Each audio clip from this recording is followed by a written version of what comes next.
Hello and welcome to another episode of the As Discussed podcast. Today I'm joined by Robyn Shutak of Infinite Equity. Robyn has spent 25 years in equity compensation. She is truly an expert in this space. She is a certified equity professional, a fellow of Global Equity, and an active CEP advisory board member. Infinite Equity themselves have a product called My Equity Choice, which is designed to help administer equity choice programs, which is something that Robyn and I talked about in our podcast today. In this conversation, we covered a lot of different areas. We started talking about just the recent challenges that companies are facing in the world of equity. We talked a bit about what it means to be underwater with equity and what that means for employees and how companies can go about solving that problem. And we also talked about whether companies should offer a choice with equity. Should they let employees choose whether they take options or RSUs or maybe even cash like Netflix do, and what that means and the challenges that creates, but also the opportunities it creates for companies to differentiate themselves in the market. We also spent some time talking about the role of equity, what it means to be an owner in the company, and whether employees truly do have ownership in modern equity programs, particularly when it comes to VC-backed companies and publicly listed companies.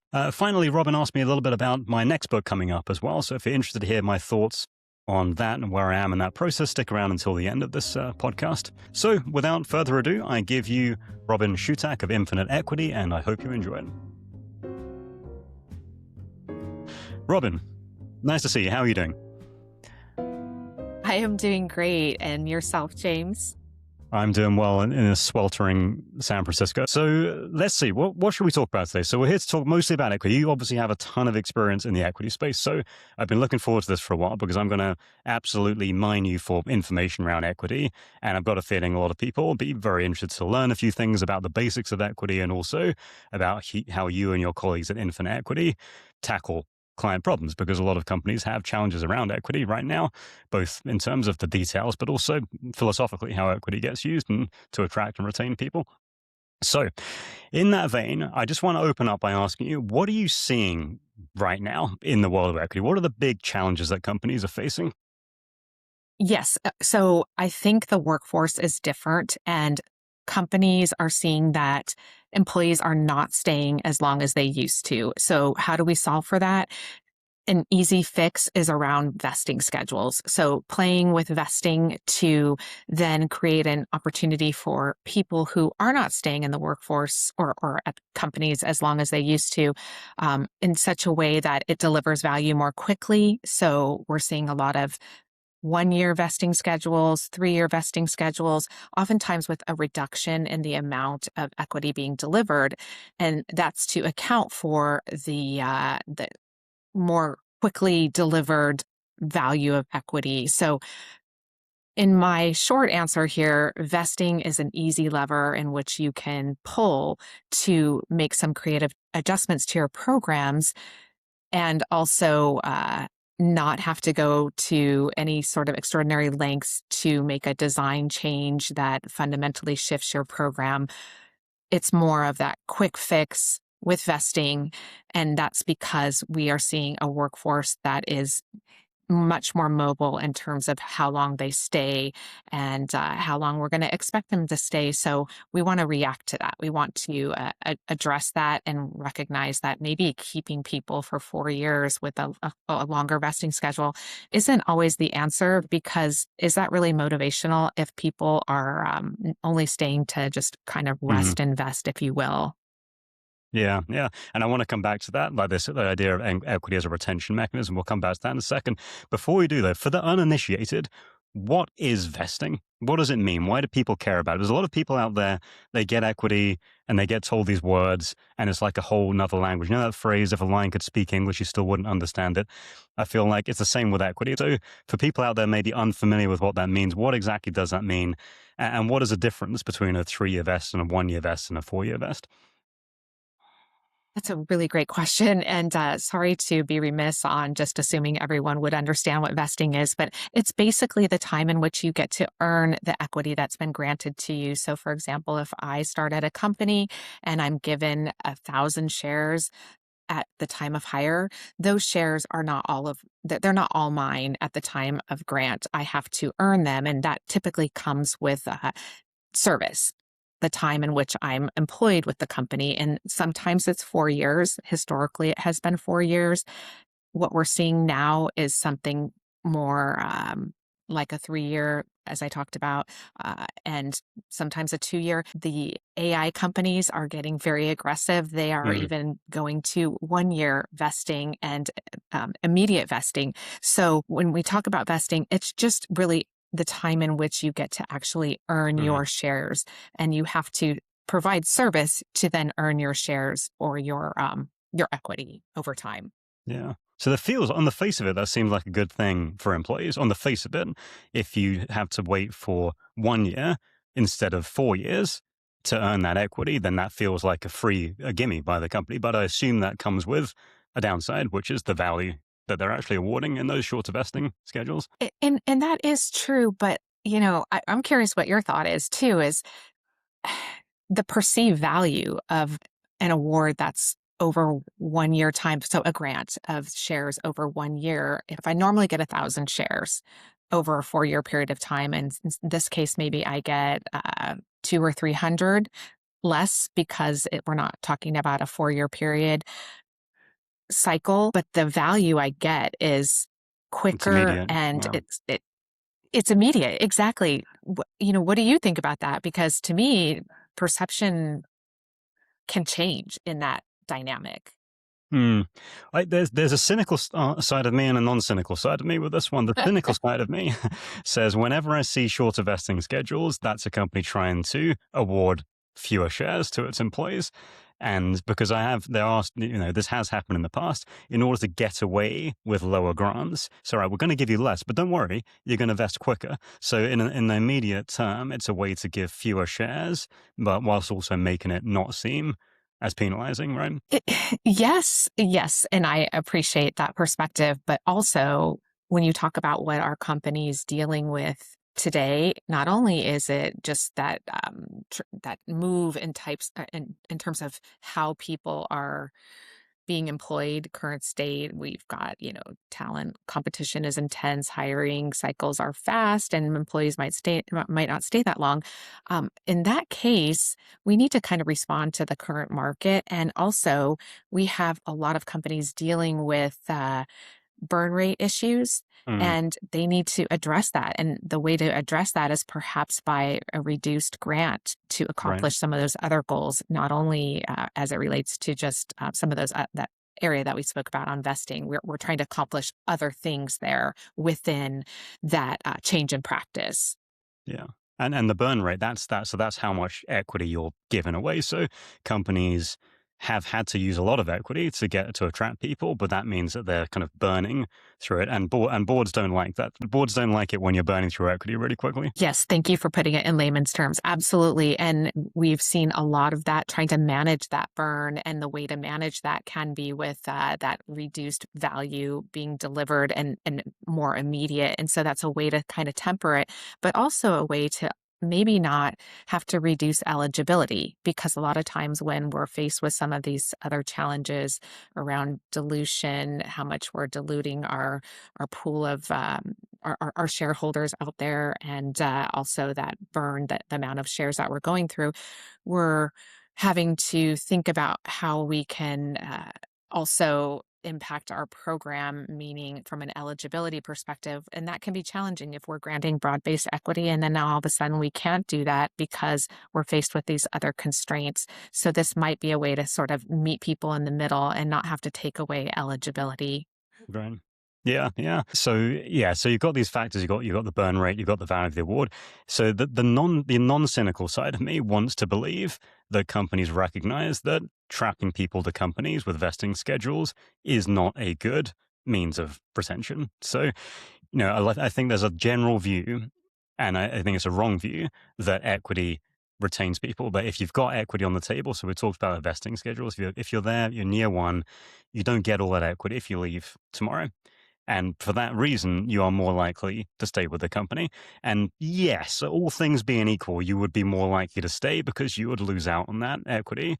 However, we've also seen that in the tech sector, very equity rich sector, high and ever higher rates of turnover. And lower tenure among companies.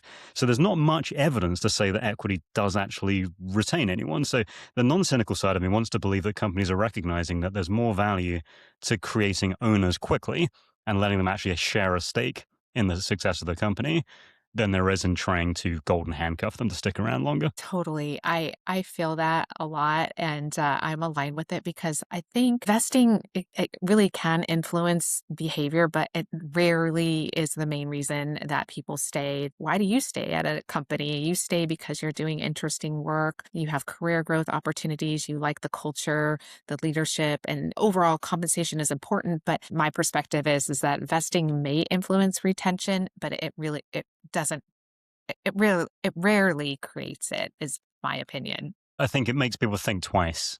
And then they might stick around a bit longer to get that next tranche of vesting. But it's like a fake retention. It's not real retention. And I always say, is the reason that you want people sticking around because they're waiting for the next vesting schedule? Because they're probably quiet quitting and interviewing elsewhere. It's not a good kind My of retention gosh. to me. That is absolutely true, and I'm super aligned with that. I think that, it's like that rest, invest mentality, and if you feel trapped, your motivation drops, that whole ownership mindset, it disappears, and so in my mind, I think it should be, an exciting thing that is delivered quickly. We might just have to, like, reframe how we think of equity. Long-term incentives, it may not just be that any longer. It may be something else. And especially in an AI world, when people feel trapped, that motivation drops, that whole spirit of ownership, that mindset that we're trying to infuse with equity compensation, that just completely disappears. So Hmm. I don't really think we're doing ourselves any favors by actually trying to create vesting schedules that keep people handcuffed. Right.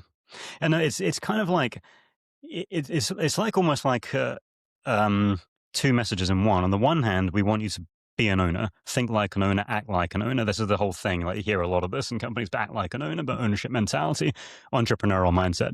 On the other hand, but we don't trust you with the equity. That you're going to have to wait for that bit. It's kind of like it's like we talk about actions and words a lot when it comes to living the value proposition of a company. The words often say this thing, and then the actions are, but we're not going to give it to you straight away. You need to prove that you need to earn the right to get that equity, and then you couple that with performance based equity grants as well. And then they're saying, not only do we not trust you to be an owner straight away, you've got to demonstrate through a very flawed performance management program that you deserve as much equity as you think you do. So it's treating people like children in a way, saying you've got to earn it and you've got to prove yourself. Otherwise, you're not going to get all that equity in the first place. It is that is so true. That's an interesting thought there. It also kind of goes back to that concept of like giving a large new hire grant for someone that you've never had within your organization and putting all your eggs in the basket of a new hire person, which is like what happened to like pay for performance in the spirit of like come here, show your value and then earn a reward that is, really meaningful, kind of a separate conversation, but in the spirit of what we're talking about, it is true in the sense that like give people ownership. Let's not have them have to wait the duration to get that ownership, but also maybe think about it in the sense that you can be eligible for additional equity year over year or Mhm. more frequently. And that compounding effect can be very valuable and sticky for people to stay around. Even if they're earning it more quickly, it's still, in less, in less form, it's still very valuable over time. And so I think there's a way to accomplish that ownership mindset within the parameters of what you just discussed, Mhm. through something that's maybe shorter and more immediate, and then layering onto it year over year and makes things really meaningful from an ownership Yeah. perspective. Yeah, and I want to come back to that as well. We'll come back to that later on and what that ownership really means in the context of particularly public companies and VC backed. But before we get there, something I wanted to check with you. When it comes to vesting, you mentioned companies are shifting from 4 years to 3 years, which this general trend towards shorter. But from the data I've seen, it's not happening as much in the private market, in the VC backed market. So generally, it tends to stick with 4 years. And this brings me on to another point, which is particularly with a VC-backed company, that vesting schedule, which is really where a lot of equity ownership started out, was in the private world from companies that couldn't afford to pay cash that award equity instead. But that vesting schedule was really there not to retain people, but to protect the cap table. And this idea of cap table management, which is a phrase that comes up a lot in VC-backed companies. So I guess that's that I guess my topic of conversation here is like, would you expect the same changes to happen in the private market, or is that notion of protecting the cap table, is that going to kind of keep our longer vesting schedules in place for a while? I think you're spot on in terms of how we're seeing it. And I sort of made a sweeping statement at the beginning of this discussion to say that we're seeing this trend happening.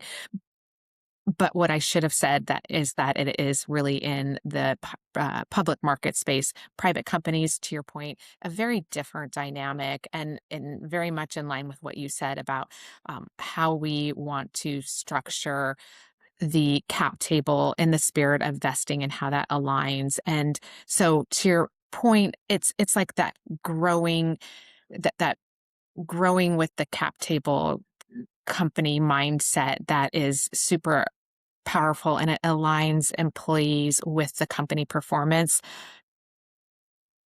I think we probably will not see a big shift in terms of that 4-year vesting within the private space because of that. And it's sort of that, like, let's grow with the company, let's help grow the company over time, as a shareholder. And what you can contribute to the actual value of the organization. And the same Mm. mindset, that spirit exists within the public company space, but it's oftentimes harder because we're under so many constraints, and maybe we're not all at the same level of influence in terms of how we can shape the value of the organization. But in a private company space, a certain type of private company, that's very different. And so a shorter answer to your question is I'm very much in agreement with what you're saying, and I appreciate you calling that out, because it is different in terms of what is actually happening on vesting in private market space, and then also why. I think that with the VC-backed companies in particular, like it does come down to like you just don't want a string of ex-employees on your cap table. It makes things complicated. Future investors don't like it. It dilutes their ownership. It generally creates a bit of a headache, doesn't it? If you went with an immediate vest, day one vest in a private company, you'd create all these behind the scenes problems, I imagine, for your cap table management people. Absolutely, and I think that's a bigger battle to face than what anybody really wants. Absolutely, I think that's a very solid reason. Yeah. And sticking with actually with the private companies, I know you've got some thoughts on this next question, so I wanted to get into this. Underwater equity, this notion of underwater equity, tends to apply more to VC-backed companies because of stock options. But well, actually, before we go on, we probably should talk about what underwater equity even means. So, if you are an employee and you're in this scenario and you hear the words underwater equity, it sounds awful, sounds horrible. How bad is it? What does it actually mean for people when they're in that scenario?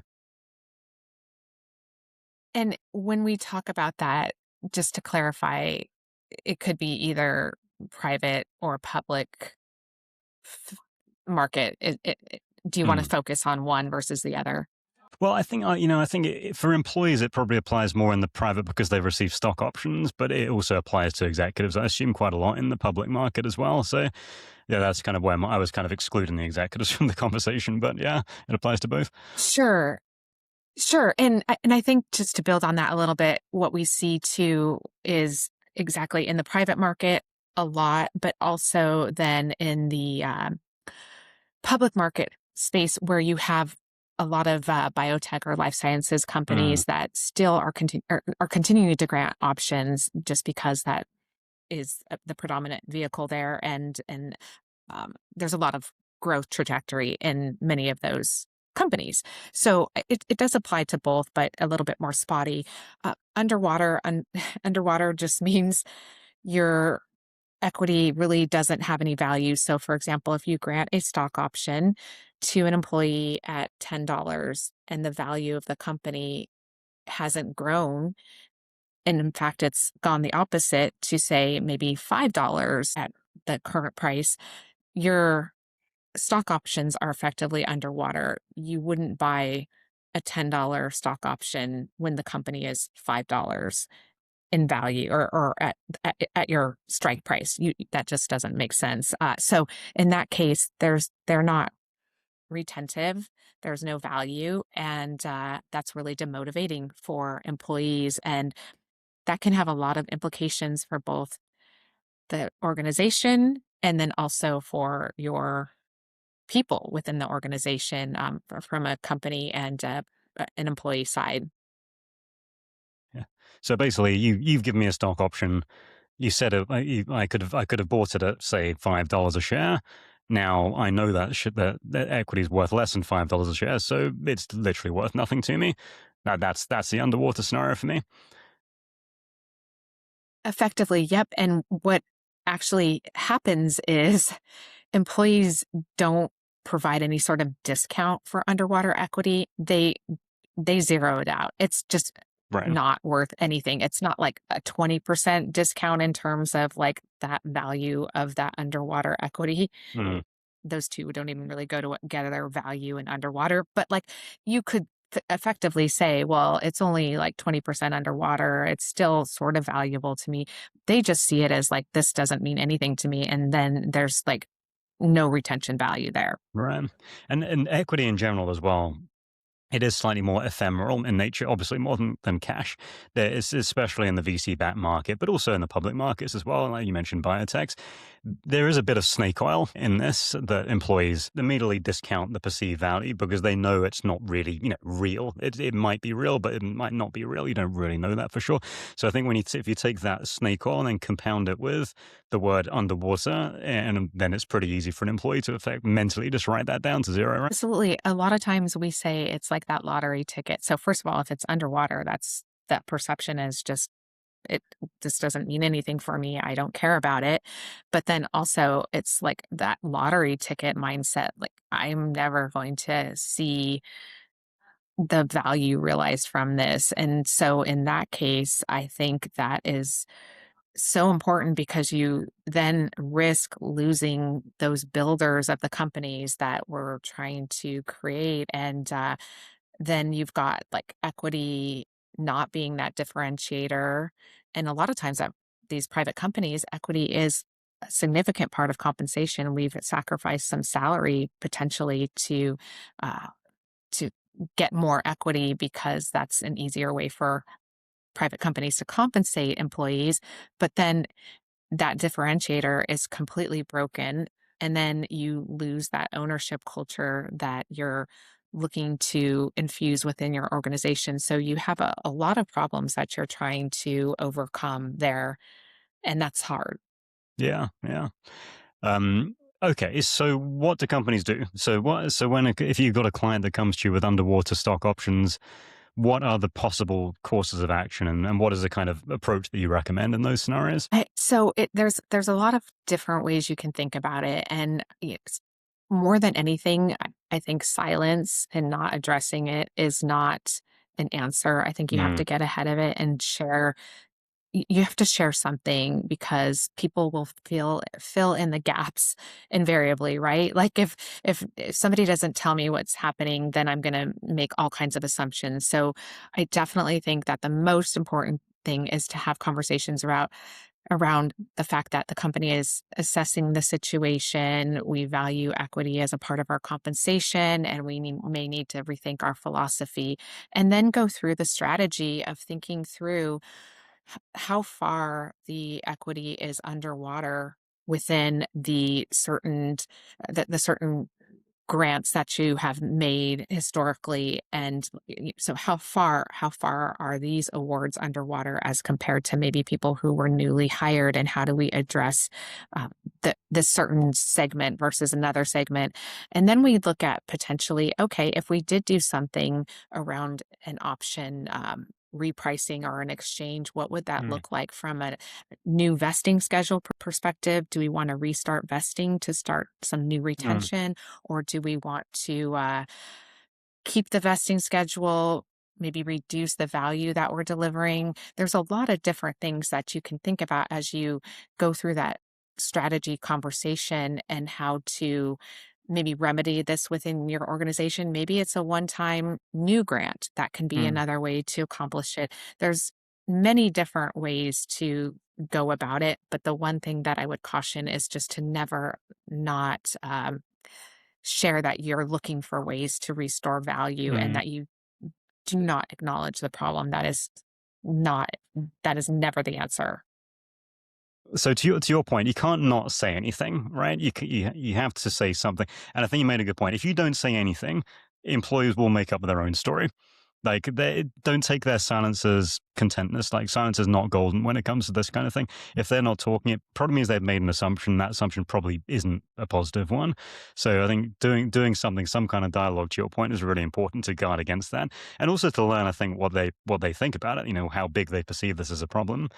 There's another thing you mentioned. If a new person joins the company and that strike price is lower, they immediately get something that's more valuable than the person who has been there for 5 years that's currently sitting on. They can have 100,000 shares, but one share for that new person is worth more because it's got a lower strike price in Yes. theory, right? So you get this bizarre situation where new joiners are much more favorable. And this, I imagine this happens quite a lot with biotechs as well, because the price can go up and down depending on clinical trial success and that kind of thing. So I want to go through the options then you mentioned. So repricing you mentioned is one. So is that where you just literally go back and retroactively adjust the strike price? That's more of a technical area that would require some you would a couple of things. You would definitely want to involve your legal team to make sure that what you can and can't do is permitted within the parameters of your stock plan. Typically, a repricing is, yes, just effectively repricing Okay. the strike price of the awards. Mhm. There are So same downstream vesting ramifications. schedule, like, yeah, just so nothing changes apart from that strike price, but that's okay. Effectively, Mm. exactly, and so that can be one way to accomplish it. It can also be just another, retention grant, which Mm. that that's a possibility, but, like, you then are also diluting the company even further because you're granting additional shares, which is another angle here that, needs to be contemplated because what are you comfortable with from a dilution perspective? So that's something else to consider. There's also potentially a cash component. If the company is cash rich, then they could effectively provide some cash compensation, maybe even tied to vesting. So there's ways to accomplish it, and that's not the full spectrum, but there's definitely that's what we do, right? Right? We have a team of people who look at some of these things and contemplate what are the right approaches. I would say though that kind of building on this a little bit is that one, I mentioned you just doing nothing isn't the safe option. It's just an unacknowledged one.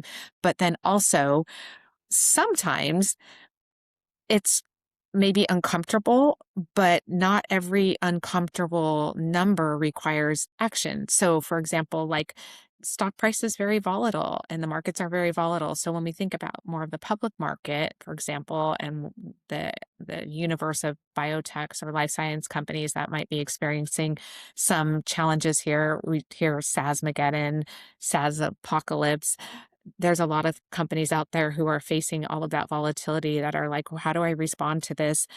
We can't just do nothing, but maybe you can. Maybe you look at like this time is a blip period and we have to just ride through it, even though it might not be comfortable, but we should look at the longer duration, the time frame in which we're dealing with. And if it's only a 3-month problem, then maybe we just sit uncomfortably and do nothing. This is an interesting point, though. So, equity is by design a volatile thing. It is a financial instrument, is a derivative.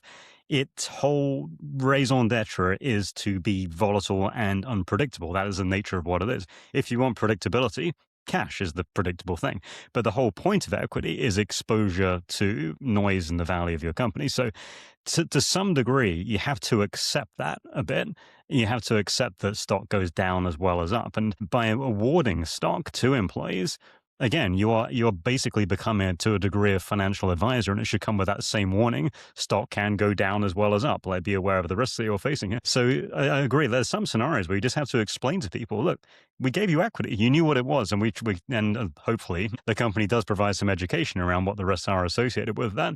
But there are downsides to equity as well as upsides. I don't know that I can add to that because I completely agree. That's beautifully said. And it is so true. It's like you're investing in the stock market in some way, and that is a risk. It comes with risk, and we can't control that. And so we have to live with that risk. It's inherent with equity, and we absolutely need to communicate that. And I think, one of the things that we wanted to talk about was just some of those communication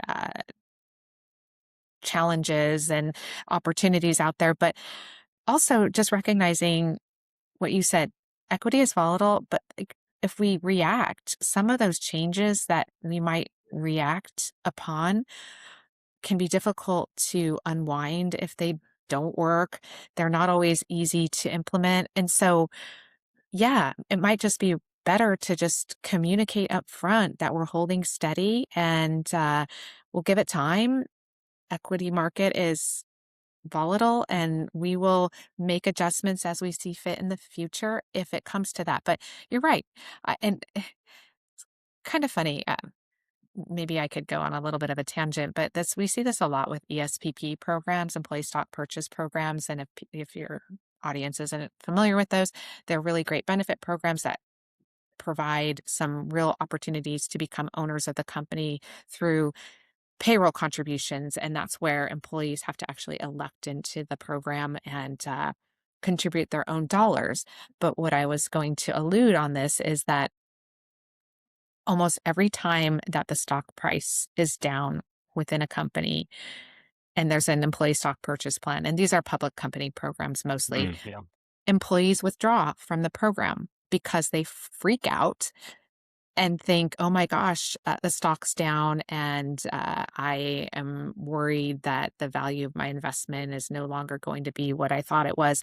When in fact, it's just the best time to buy equity. And it's a different kind of instrument, but it's a fantastic instrument because it's if the stock price is down, you're getting to buy company stock at a discount. So it's really getting employees comfortable with that market and that fluctuation that is inherent with any sort of component of being a part of the equity world. So I guess I've sort of moved over to another world of conversation and a different equity instrument, but I think it's that nice correlation around the fact that we don't know what's going to happen with equity, and we shouldn't always react when the market is down or when it's up, because when it's down, especially in an employee stock purchase plan environment, that can be the best time to buy. And that Yeah. all kind of comes back to messaging.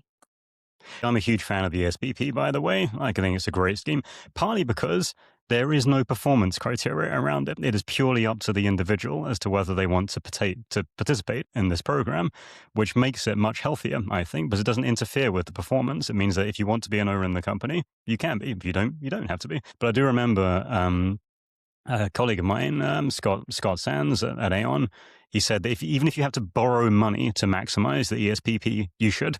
It's one of the best employee benefits that you can often get. And to your point, people don't like it because of that risk. And we could get into prospect theory and things like that. The people perceive the downside much more strongly than the upside of any given thing, and people do, and therefore don't participate. And to your point, they don't participate at exactly the time when they should be participating, which is when the stock's not doing very well, and you can get it at both a low price and a discount of 15 or 20% depending on the company. So, yeah, I'm a big fan of it. Exactly. It's such a wonderful program, and I love the fact that it's completely decoupled by design from any kind of performance. You're absolutely right. And it's funny. I know we're going to kind of touch on choice, but it really is a choice program, quite frankly. And when we ask people all the time, we say, hey, do you have a choice program? And they say no. And when I say choice, I say within the constraints of equity compensation, which it isn't necessarily the most prevalent practice, meaning RSUs versus options and getting to kind of choose your type of equity that you would like to have within your portfolio. But when I talk about it with an ESPP, I say, but you do have a choice program because to your point, people have to buy into it and at what election rate. And so that is a choice program inherently. And they are so wonderful because of that. And opting in, there's something really beautiful about having to opt in to a program and the value that it creates for engagement. Yeah, yeah, I agree. Well, let's talk about choice then, because this is something I'm keen to get your thoughts on. So before we get into overall choice, because there's different levels of choice, and the first level of choice is that every employee gets to decide where they work. So one way or another, employees do choose as to how they get paid, right? So, like, but we always think about Yeah, choice within the yeah. confines of the company we're talking about. But employees, the best choice that employees have is where they work, and they essentially choose their feet at the end of the day. So, there's an element of choice there. But if we think about just around equity, probably the most visible, famous example is Netflix, and they've got varying degrees of choice or have experiments with varying degrees of choice. But the type of choice you mean is what we'll talk about first. Is options versus RSUs, right? And the ability of the employee to pick between two vehicles depending on presumably their appetite for risk. Absolutely. You're spot on. So within the parameters of the equity type of program being offered at the organization, people effectively get to decide what type of equity that they would like to get. And you're right, Netflix has a very compelling program. It's very interesting. And if you want to hear about it or read about it, you can just Google it and it's been academically studied. It's fascinating. And I won't proclaim to know all about it, but people actually I believe, can sacrifice salary in lieu of stock options, and it's very high risk, high reward. And I love a good high risk, high reward program.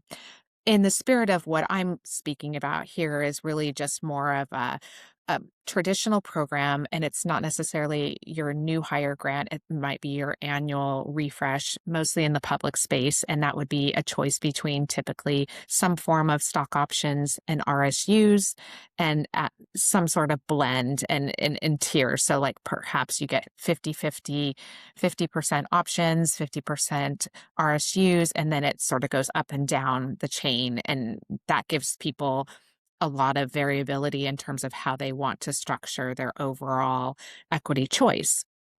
And so that's the construct that I'm typically describing. There are programs out there that are also RSUs and cash, which I also like. And I think that's really interesting without having to then take away broad based eligibility because maybe people just don't find value in equity at a certain level. Why not let them make that decision rather than removing that eligibility for people who maybe just want the cash? Let them decide. And so that RSU versus cash arrangement, I think, works well for that sort of thought process around how you approach equity. Right, right. So there are a few things to consider here then. So there's a sort of philosophical side of this, whether as a employer you are willing to allow your employees to figure out how they want to earn money. There's also administratively a side to this as well.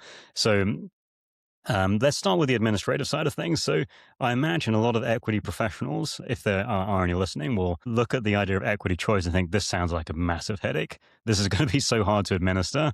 And then the follow on for me is always, what does that mean for pay equity analyses? Because then it does complicate the pay equity analysis. But I'm almost going to address my own one there. You already have to look at total comp anyway, so it's just creating some kind of equivalence between the different, cash and equity scenarios. So you can solve pay equity with that, but there does also have to be some administrative solution, right, to offering people the option. So, how common is that, and how easy is it to shift to a model where you allow employees to choose their vehicle? Historically, I don't think that there was a very good mechanism out there to effectively deliver a good experience for employees and administrators to offer these type of choice programs. I think that's evolving. More of the record keeping systems out there now have some capabilities that maybe have been purpose built because there are companies who are now instituting them and demanding or commanding that their record keepers keep up and help them and offer that. And so that was always a barrier to entry that I think is changing over time. To execute a choice program and actually make it successful, it is an exercise in communication for sure, because now you have to choose maybe from stock options versus RSUs. And so people have to understand both and what the trade-offs Mm, are. However, that isn't a downside in my mind because right. it is an opportunity for people to be much more engaged in their compensation. When you have to actually research what it is that you're getting, you become much more invested in it, and that creates just a whole personalized journey that maybe never existed before. It sort of forces people to become more active in what it is they're deciding. It's like if I only got pasta for dinner, I didn't have a choice. I I wouldn't maybe ask a lot about it. I wouldn't want to understand like how it was made or whatnot. And this might not be a very good analogy, but if I got pasta and I got pasta too, that was like pasta primavera, I would want to kind of understand like that original pasta. Well, what was in that versus the pasta primavera? You just take a more genuine interest in something that you have to choose. That's just psychology 101. Yeah, Anytime yeah. that you choose something, you always are going to be, To expand your metaphor, it's like when you go to a restaurant, you know, if you've got all these options, you're more likely to engage with a conversation with the waiter to understand which option it is exactly. you should choose, right? Yeah. 100%. And I think I just want to comment on your original question was how common is it? It is not a common practice. I can name probably 10 companies right now that are doing it, but it is increasing. So when you look at surveys, it's not going to say this is the prevalent practice, but there are a lot of companies out there that are doing it and people are paying attention. And they're paying attention because it's interesting, it's different, and it can be a real competitive differentiator for companies out there when we all look the same. What's the real reason to go to the next company if you all kind of look and feel the same in terms of compensation or total rewards? And so, not the most prevalent practice yet. We're seeing it increasing. I'm a big advocate for it. And the biggest thing before, in terms of barrier to entry, was really that like administrative record keeping part of it. And that's sort of being overcome now. So I would Mm, like to think we're going to see more of it, especially because my last comment is from a total rewards perspective, what we are continuously seeing, and I don't know if you are as well, James, but people want flexibility, they want personalized experiences, and that is something that would come with your sort of equity compensation and flow over. Are you seeing the same yeah. thing or feeling that? I just think people want to be treated like adults in general. Like, I think employees are sick of Yes. being treated like children and not given options and told what to do and told how to perform and told how to get their work done, where to get their work done, who to get their work done with. And when you really look at the companies that have been successful about getting the most out of their workplaces, they're the companies that have a participative culture, empower people to figure out how to get things done. You know, Spotify did it by limiting squads to 150 people early on in their existence. Google didn't have 20% time. The companies that really have innovated always create room for people to figure things out for themselves. As the case study I often mention is Semco in Brazil that really had the most participative work culture. And part of that is saying, well, what do you want to earn? Like, how much do they actually let employees set their own salaries at one point because they were owners in their own company? True owners, by the way, not 20% owners, but true owners of the company. So to me, anything that gives employees an actual voice and lets them make decisions for themselves can only ever be a good thing. The problems that come with it are either administrative, which can and should be overcome, I think, or communication and training. But again, if you start giving people the option, to your point, people will be invited into the conversation to learn. Then they will take the time to figure things out. And Netflix is the example we use. The probably most famous examples of full flexibility, although, by the way, Semco did it first in the 80s, but Netflix has done it more recently. They do have deep training materials for people to understand what they get and what the risks are of one and the other, how you convert a dollar of cash into the equivalent RSUs, into the equivalent options, and the risk reward profile for that over time. But it's because you have to when you start doing that. You force the conversation, you force people to read the menu, to use your restaurant analogy. So I'm a big fan of it. I think we'll see more of it because I think, again, I just think people like to be treated like adults. And what's what's better than being asked how you want to be paid? It's so true, and being treated like a mature adult is a really good way to describe it, and quite frankly, it really enhances the perceived value of what you are getting in my mind or in my opinion.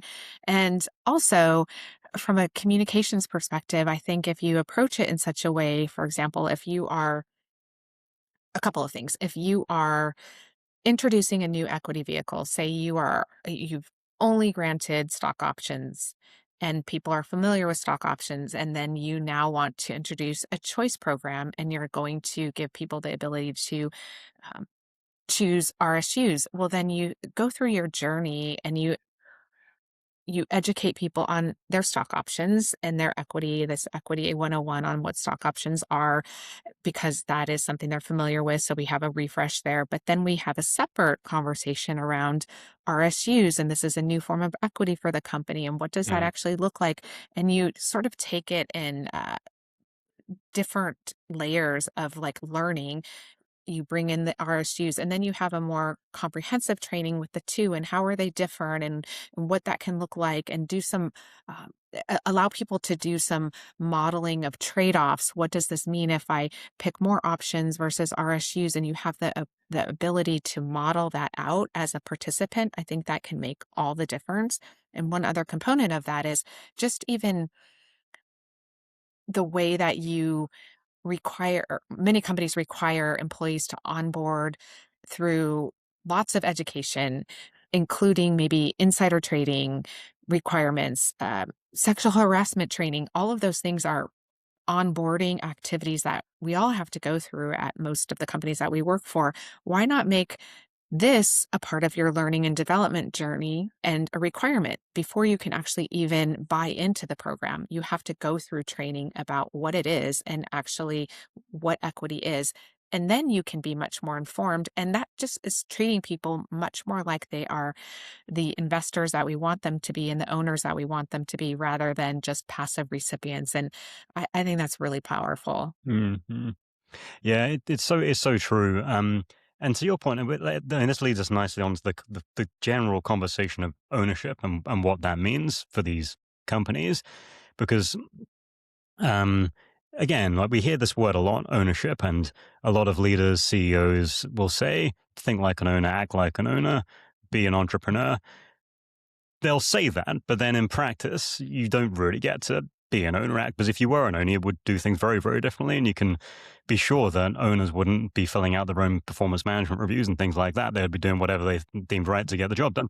So we do say things like an owner, and then treat people like children again by micromanaging their every move. Yeah, so we say to people, okay, think like an owner, act like an owner, but then we don't really allow them to behave like owners, because owners wouldn't care about their title or care about who they're reporting to, or care about their quarterly performance scorecards, etc.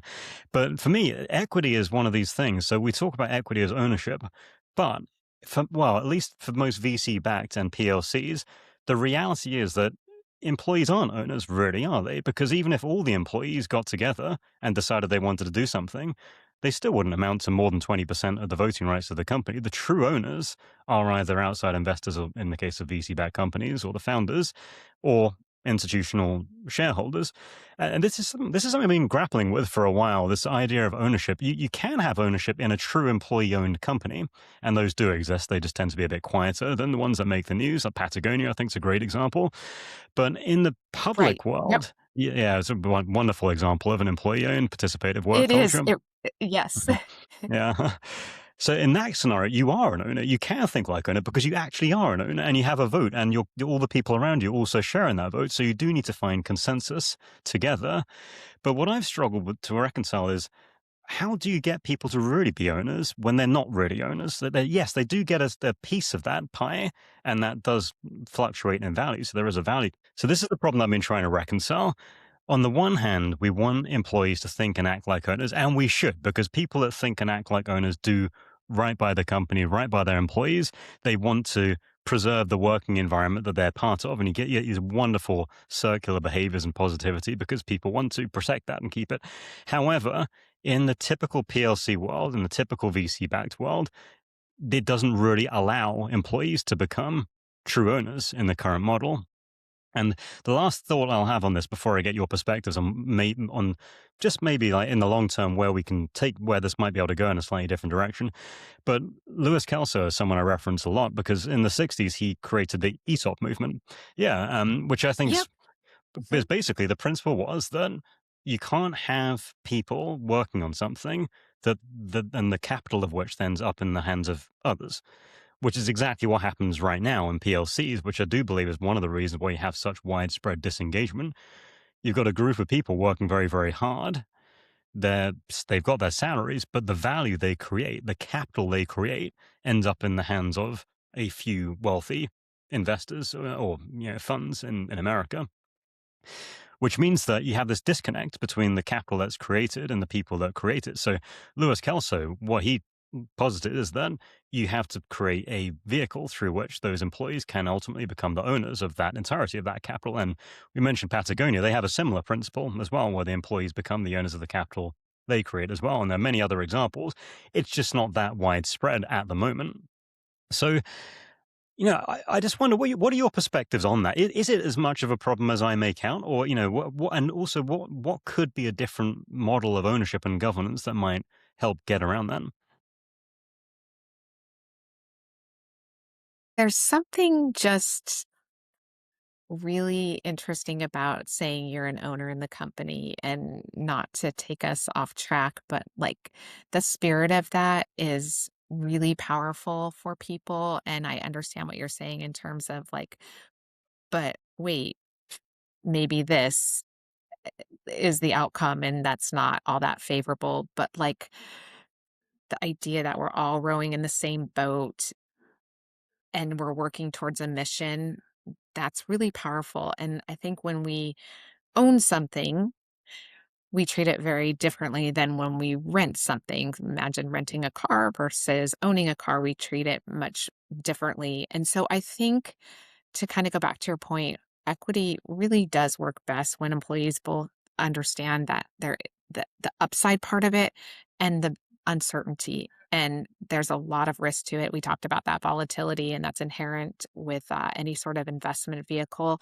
So it really kind of comes down to that communication and being transparent about equity. And so for it to really be meaningful and motivating, employees need to understand how it works and how company performance affects the financial stake. And so I think there's ways to overcome that through some of that transparency that is a part of having quarterly briefings, being able to share information around valuation, stock price, funding rounds, uh, things that like a lot of companies don't really want to share and they don't want to be transparent about. But I think we can do more of that, because that that all hinges on the future of what this means for individuals over time and what it might not mean as well. And so the level of transparency around equity in this space specifically,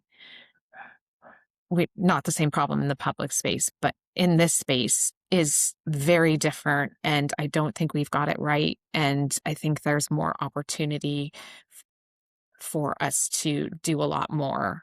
And that really sort of hinges on communication and all of the trade-offs. There's a gap that can be bridged to some degree through communication, I think. So definitely companies needs to do more around communication. So if we think about the VC BEPs in a public company, it's all there. The financials are out there anyway, like your quarterly reports and things like that. So it's Right. automatically much more visible. Companies still need to do something with that, but it's there. In the VC-backed companies, I do think there's a huge gap in terms of transparency because of the fear of that information getting out. that very sensitive information Yes. getting out there. So there's obviously some practical constraints about. But I also think I'm not sure exactly how you can expect people to care about the mission if they don't know how well the mission is going. So it's like if you don't want to be transparent, that's fine, but then don't expect people to act like owners because owners know what's going on. So if you don't get to expect people to act like owners when it suits you, but then not treat them like owners when it doesn't for me. So again, this comes down to being honest about the employee value proposition. If in your employee value proposition you say, you're an owner of this company, we're going to treat you like an owner. And they say, but we're not going to share the financials with you because that's a secret. But we also want you to care about this product so much. But your CPO is going to know this financials, but you're not because you're not as much of an owner as a CPO. And it's like, well, then I'm not an owner, am I? I'm not being treated like an owner. I'm just an employee at that point. You can say all these nice words, but the de facto position is I'm essentially an employee with some equity on the side. So yeah, I do think you can use equity and clarity and more transparency to bridge some of that gap. But fundamentally, to me, yes, financially you've got an alignment, but if all your employees still only have 20% of the company, you still have no decision-making authority. So even if you all decide that you want your company to go in a different direction, you have zero power. That to me is a fundamental breakdown of the ownership mentality. You can never be owners because we've basically engineered our cap table to make sure that's not the case. We have literally gone out of our way to make sure you as employees will never be owners of this company, but we want you to act like owners. That's why I just don't think, and I think this happens a lot with the VC-backed companies. I think founders, executives get frustrated almost that their employees don't care about the company as much as they do. And I just think you can't be surprised about that. They're not owners and they never will be. They have a portion of it, but they can't control the destiny of the company.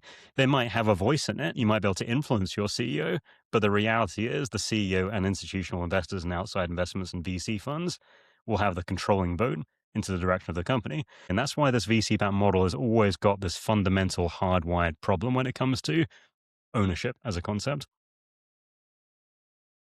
I know, and I actually it makes me a little sad because I think what you said is it's almost like you have a ticket to participate in the upside, but you're not the first in line when the money gets distributed. And so, you know, realistically, that is the answer, right? Like you're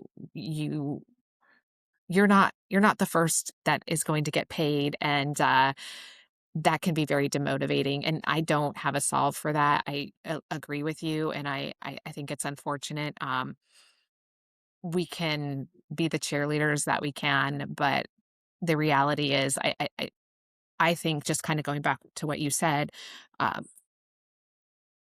a lot of companies oversell equity as Hmm. ownership in this way, and then it becomes we're not explaining dilution, we're not explaining the payout order, and we also don't explain the likelihood of a liquidity event.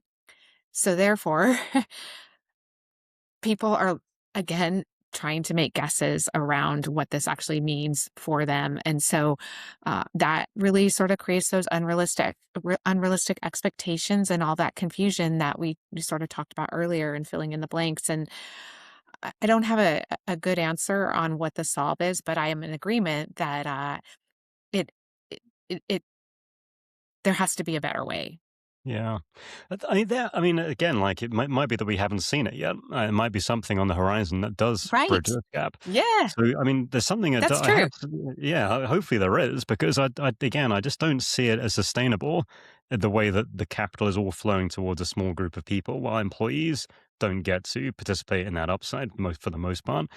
But the ESOP program, for example, has been used in the private equity markets in some cases. It hasn't been used in the VC back market because VCs are expecting 100x or whatever on their investment, and Sure. they're not going to Uh-huh. get that by the company borrowing money on behalf of employees and then purchasing back shares.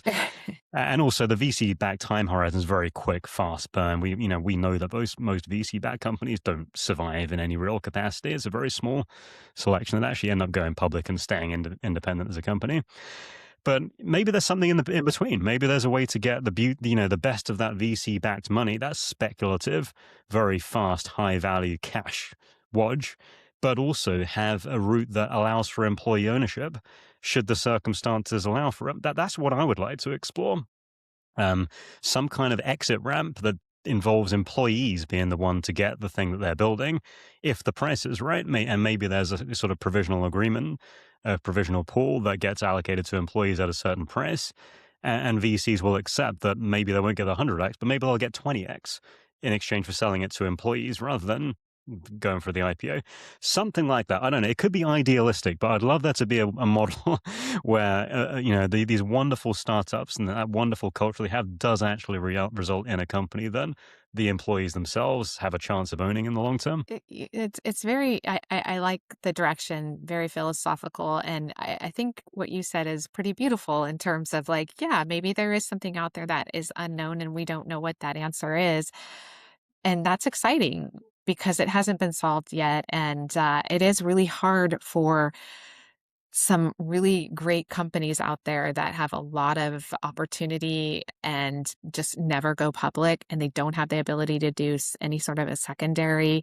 And so they're stuck. They're stuck. And there's not a good alternative for people to ever realize any value. And then they don't have cash to do any sort Hmm. of also maybe buyback or there's just not a lot of alternatives. And that's unfortunate. So then you just, I think, as an employee of a company who is VC backed, you you just have to get also that communication that I is so important that I talk about nonstop, that like you just need to know that there may not be there just may not be anything, and by far more opportunities for failure is maybe not the right word, but than not. I saw this Reddit conversation on like, will I actually ever make money on private company equity? And it was like, probably not. In the in most cases, Statistically, no. yeah. And sometimes, yes, you know? And it was this whole long string of like trying to believe in the dream. But and if there could be some bridge to that as well, of like, you just know that this is very high risk and could be a really high reward, but probably not. That's kind of the Well, skeptical side of it as well. And yeah, and I think employees are a lot more savvy. Like, so in the last 10 years, we've had things like Blind and Fishbowl and Reddit communities, and people are yep, much more willing to talk yep, about this stuff and learn about what it really means to own equity in a VC-backed company. And it's not difficult to find out the odds. The odds are pretty low if you get VC-backed equity. I'm not sure exactly. Well, there was about 1 in 20, I believe, if you get equity at Series A. it's low. Yeah, It's pretty low, which is yep, why, we talk about equity as this retention. I really want to, especially in the VC back world, I really hope people can start getting this notion out of their minds, because not only is it not retentive, and we see it in the data, people leave very happily and sacrifice the equity unvested. They just leave it. Don't worry about it. But it's got a really yep, perverse incentive to leave. So what I mean by that is that if you are an employee racking up shares in a company that has a 1 in 20 chance of actually being worth something, the right course of action is to diversify your own portfolio. So by leaving and going to other VC-backed companies, which is what a lot of engineers do, you gradually pick up shares in more and more different private companies, thereby increasing your odds of actually one of those pots of gold amounting to something. So you've got and engineers know this, and engineers jump around specifically to do this. They'll go and collect shares in different VC-backed companies, because that way you do get a chance that it is going to amount to something. It's like buying multiple lottery tickets rather than just hanging on to one, or one with several with the same set of yeah. numbers. So it's actually anti-retentive in a weird psychologically perverse way for many people. Well, and that is absolutely true. And you're right. It's like not putting all your eggs in one basket and being able to like create that portfolio arrangement that is so valuable in terms of your future and what that could look like for you. Another thing, I think, just in the spirit of the retentive value at a VC backed company, it can be really hard too when you've got this really great new hire grant, because effectively your new hire grant, like you're all in, it's supposed to be your highest retentive opportunity and value driven opportunity. And that's why we see so few refresh strategies within the private company space until you get really mature. That said, if you're getting options early on and you're with a company for the duration and the company is never going public anytime soon, then you become in a situation where you potentially have options that are going to expire. And maybe you didn't have the money to be able to support the funding for the exercise. And that becomes a whole nother host of problems for both the retentive value of that original equity, but also for the company in terms of like how you keep those people. How do you make them Mm-hmm. whole? That's Yeah. another really hard thing. And that's that the practical problem is that 10-year window, right? Which I think a lot of companies don't worry about when they start awarding, but can very quickly That's become a right. problem, like sooner than you think, right? That Yes, 10-year window gets closed pretty quickly. And all of a sudden, you've got a situation it where your does. earliest, most valuable people, in theory, on the face of it, either exercising an option that they can't sell to cover the tax immediately or Yep. facing the prospects of losing it.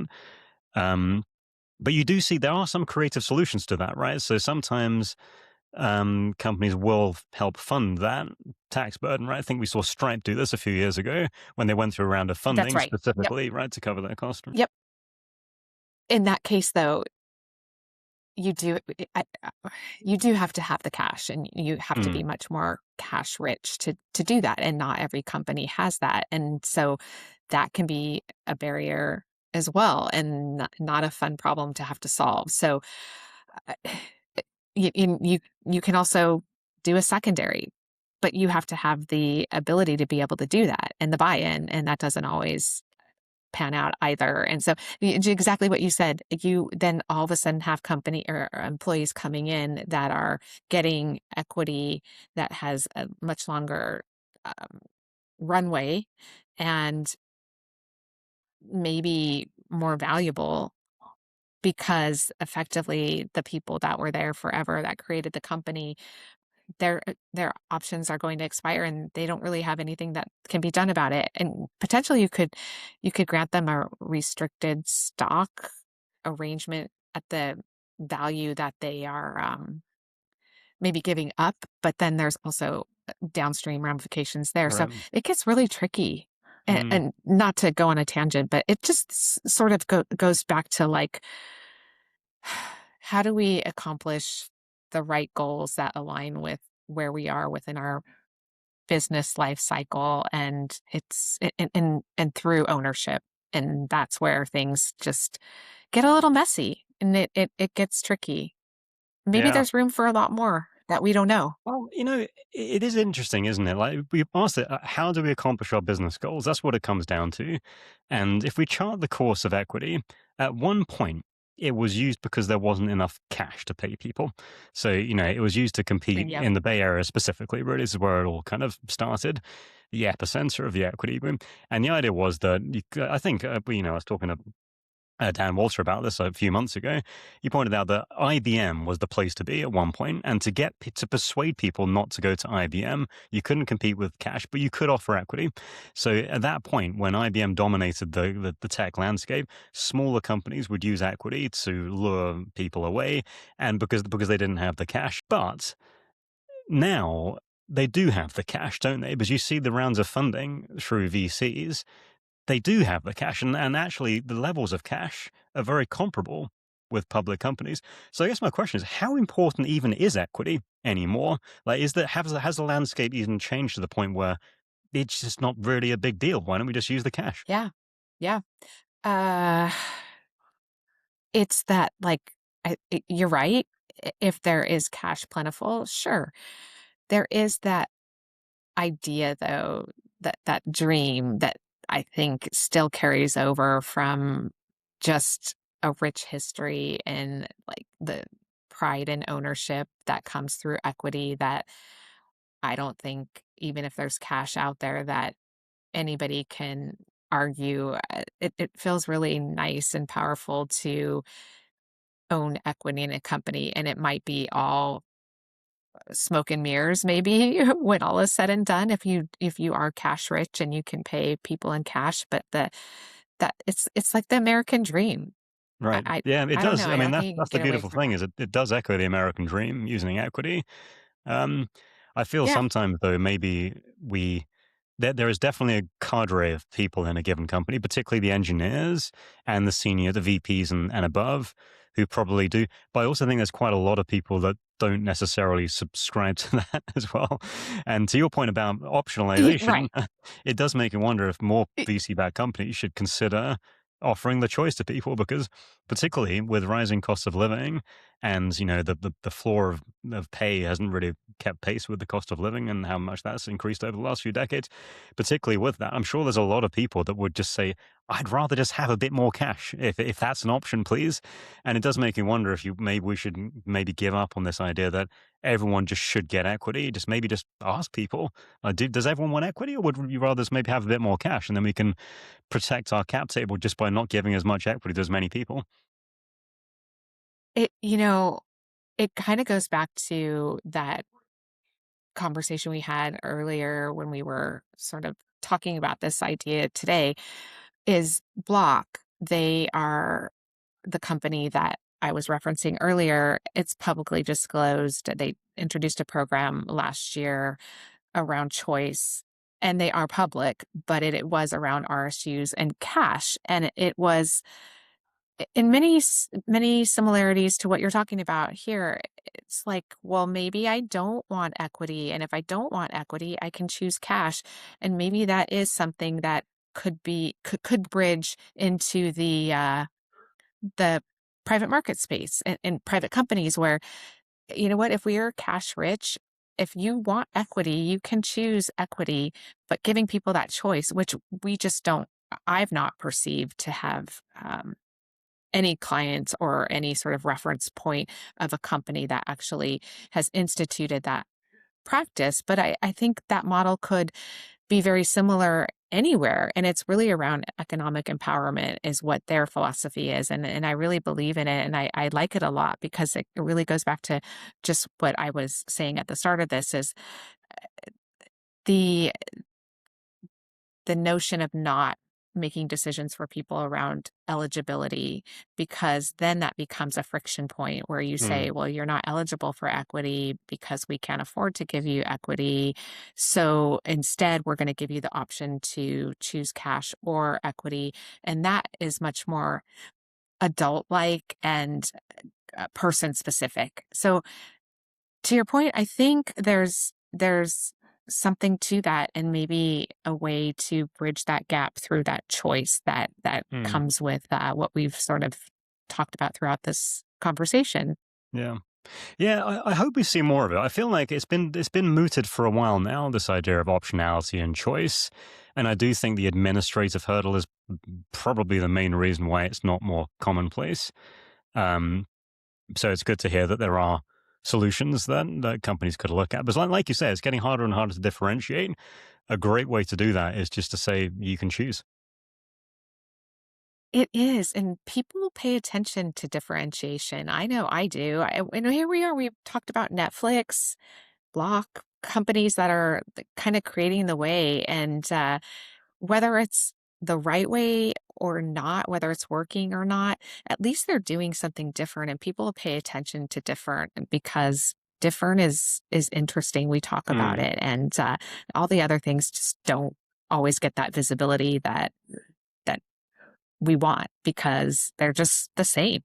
yeah, Who yeah. wants the same? Everybody Right, wants and some because optionality. it's all the same, if you are going to leave, you just go and get equity elsewhere. Oh, you mentioned the big new hire grants, which are all well and good, but then that means your best chance of more equity is leaving somewhere else and getting another new big hire grant as well. So the analogy I always use is golden handcuffs are not particularly useful if the company you're going to next gives you a bigger, shinier pair of golden handcuffs in exchange for your old ones. Like it just doesn't work in that model. So because that equity is table stakes, it is not a differentiating factor anymore. So yeah, optionality is one way to differentiate yourself in the market.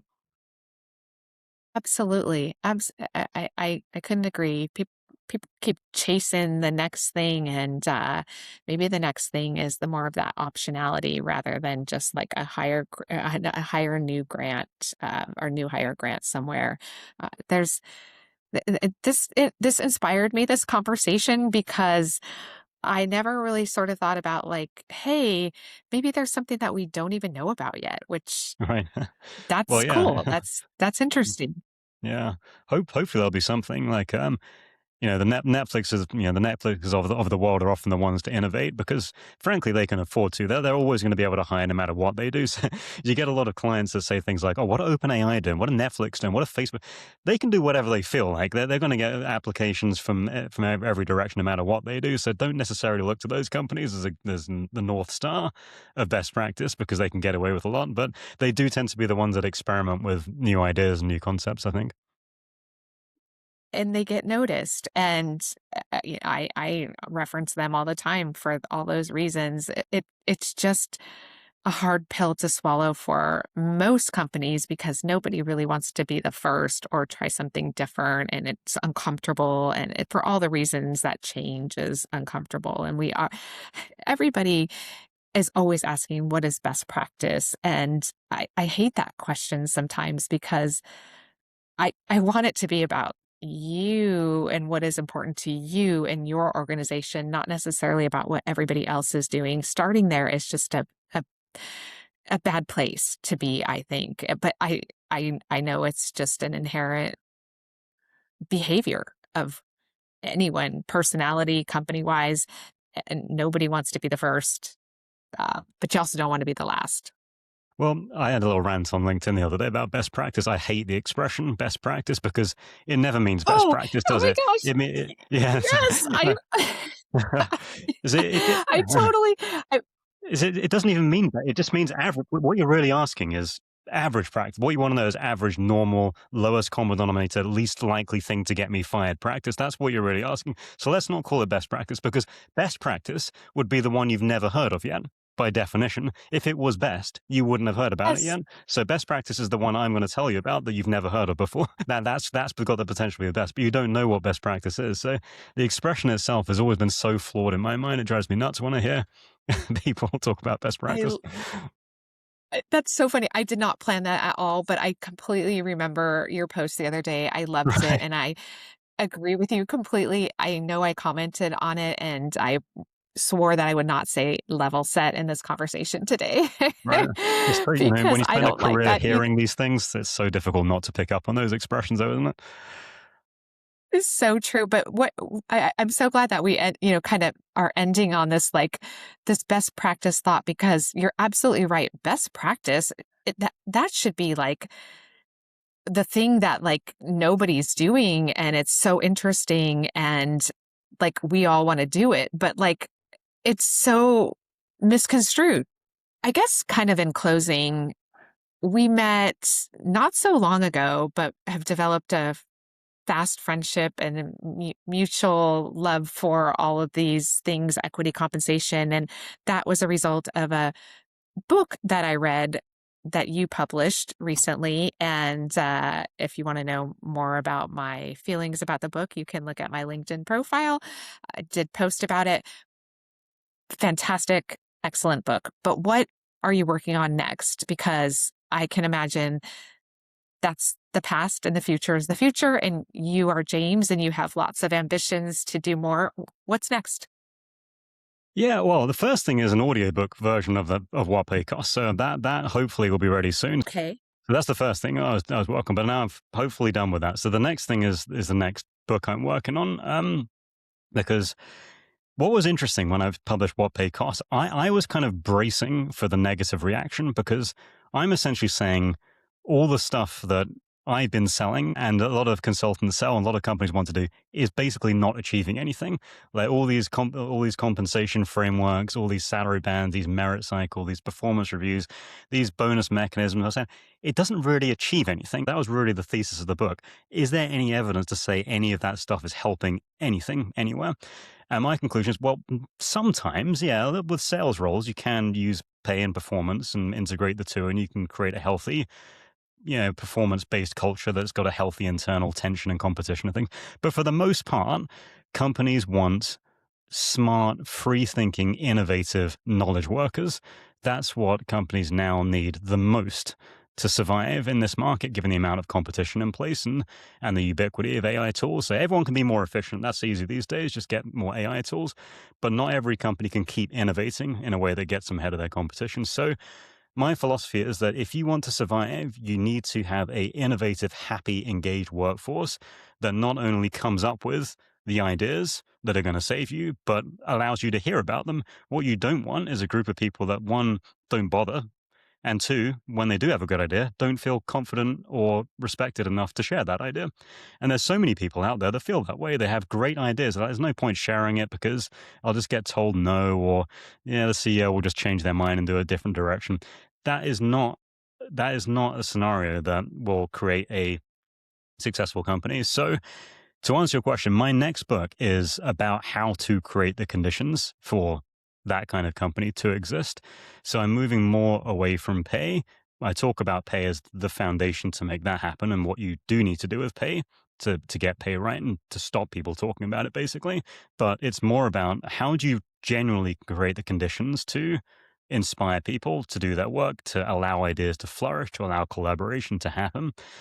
And fortunately, there's plenty of good research and material around this, not least self-determination theory by Deci and Ryan, which has stood the test of time, but you've also got all kinds of other theories around there, but also a lot of real-world case studies of companies that have successfully created the conditions for innovation to happen, which I put a few examples on what pay costs. So anyway, this book is more about a guide of how to do that, whether you're an employee on the ground frustrated by your colleagues that doesn't allow you to do that, or if you're a business unit head that wants to do that, or if you're a CEO that wants to create a company that allows that to happen. It's really, practically speaking, what can you do? My hope is to get that finalized around about June, July time this year, but we'll see. I love that spirit. And I think that a big component of that is just transparency, transparency, transparency, and sharing information so that people feel that they have a voice and that they can come to the table and react to the things that they hear. And especially transparency around financials. That's, Mm. to me, a big area of opportunity for people to understand the financials of an organization and what that actually means. Not that there we are in a world where I think there are a lot of employees who are not financially savvy, and just basic education around how we make money and how we can be successful together empowers people to be more engaged and feel comfortable to talk about things within the organization. So maybe that'll be a component of it. I know I've offered What is? to Yeah. potentially perfect, perfect. And Yeah. I want to be a part of your journey because I think what you're advocating for is really important, and we should all feel like we have a voice. And this is s- really kind of random, but it goes back to your original book that I recently read over the holidays. And I thought one thing that was so interesting, and I'll leave you all with this because you need to read the book. But you talked so much about the whole exercise that goes into the performance review process and all the things that make it super mechanical and operational within an organization. And it takes months and months and all the time involved to go through this exercise. And then employees get a 2% or a 3% increase. And what you're conveying is so deflating. But what you're doing leading up to it, up to that point, makes it seem like this is such a worthwhile and important exercise. But the outcome is it falls so flat in so many cases. And so that really stuck with me. And I I think people need to read the book to get more around your thought process there. It's flawed. That is flawed.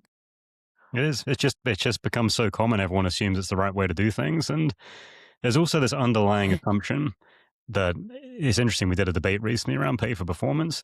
A lot of it comes down to the underlying assumption that every individual needs to be rewarded for their individual effort, um, which is a coached state of mind, I would argue. I think corporate America has done that. Even the education system has done that. We've been told that we should, There's two problems. First of all, you can't, because it's a collaborative work environment. You don't know what everyone's individual contribution is, and the data shows that you can't judge that on a fair basis. And then the question that becomes, well, should you? Should you try it? Should you even try and do that? Should you want to even do that? Or is that just a state of mind that we've been told that we should care about? And I would argue that that all comes from 90s Jack Welch style vitality curve thinking, which was designed to extract as much effort from people, get people competing with each other so much that you get more and more output from people. Whereas in reality, they're all competing for the same set of resources. So it never really benefited people to do that. It benefited their employers because it got people fighting over this small amount of finite resource for, this merit budget, which never really amounts to anything anyway. But I don't think it's ever really been in service of better work. And again, the research supports me on this. Better work happens when people aren't fighting for rewards. It happens when people share the rewards. Yes, some people work harder than others, and some people, there is a bit of that. The question is, what degree do you need to reflect that? And I would argue you reflect it in career opportunity, but you don't need to be that atomized to care about a merit cycle and whether someone gets 2% or 3% or 4%. That's not serving anybody. So that's really like, where are you on that spectrum of individual reward? Do you really feel the need to fine tune it? And then where do we stop? What about every week? What about every day? What about every hour? How far down that individual mentality do you need to go before people are fairly rewarded? And I would say we're way too far down that side of it. We need to be back up. We need to back up a lot more to both what we can do and what we should do based on what the data tells us about how humans produce their best work. I think it goes to the first thing that you said when I was speaking about this point is we've always done it this way, or it's been done this way, so we continue to do it this way. And it kind of goes back to the topic of best practice. Right. I understand your feelings on best practice, but it is a general practice out there that we've always done it this way. So we're going to continue to do it this way, but we've got to get uncomfortable with being uncomfortable and doing things differently. And the companies that do get noticed. They do, yeah. And a lot of companies do this kind of thing already. They just tend to be small startups. Like, again, you take a True. group of owners in a company, they don't have any of this stuff. They don't have performance management, they have merit cycles, they don't have bonuses, they don't have any of that Right? stuff because they actually are Totally. owners thinking like owners. And lo and behold, they act like owners, right? But it's when they grow a little bit and then they kind of assume that they need to change this model and adopt all these legacy Right. models. And you bring in a VP or a manager that had this system at that other company. So they bring that in and bring it with them and say, well, it worked there, it's going to work here. We need performance management. And, there's a guy I spoke with recently, and the podcast got released last week, Luca Omani, who made the point that they're bringing a predetermined solution rather than establishing the problem and then finding a solution to that problem. The problem is, how do you get the most out of people? And the answer to that is you make sure they're engaged. It's not dangle carrots in front of them. That doesn't work. That doesn't help people become better problem solvers. So the question is, what problem are you trying to solve? And then this kind of product-led problem-based mentality is what I would advise every company to think about, not assume that prepackaged solution of performance management is the right thing. Think about, what problem are you trying to solve when you're introducing that? Is there even a problem that needs to be solved? And if there is, what does the research say is the best way to do that? And I think the biggest point is what is the problem we need to solve, and backing into it in that way, and approaching it in a different lens. 100%. 100%. Well, it's fascinating. It's in your book, a lot of it, and it's really great. And I'm excited to hear that that is going to be in audio form. Yeah, How wonderful is that? So make it really easy for people to listen to as they're driving in their vehicle to yeah, their work, where they should have choice whether they get to work there or not. I right. believe in that. But Yeah, that's another story. As you and I both are working from home, right? right, exactly. Because we like to have the choice. We like to have a choice. Yeah. Yeah, we can't start talking about remote work and return to office, or we'll be here for another hour. But maybe that's a topic for another conversation, because Right. that the whole This thing is drives me true. nuts as This well. is true. Yeah. But Absolutely. let's wrap it up there. But we should chat Okay. again. So I'll wrap up Yep. by saying, just thanks so much for your time. You've got so much experience in this industry. I know you're doing wonderful things at Infinite Equity to improve the way equity gets used and start solving some of these problems. So I'm glad to hear that you and Infinite Equity are doing very well in this space. Thank you so much. I'm so happy to have this conversation. It's been a pleasure getting to know you over the course of the last several months. And yes, I think, believe very heavily in the power of what equity can do for companies. We want employees to be owners of the companies they work for and really want to help figure out the way to accomplish that. So that is our mission. And we're going to continue down that path until till somebody tells us otherwise. Hopefully that's not for a while. But yeah, Robyn, thanks so much for your time. It's been an insightful conversation, and we'll speak again soon.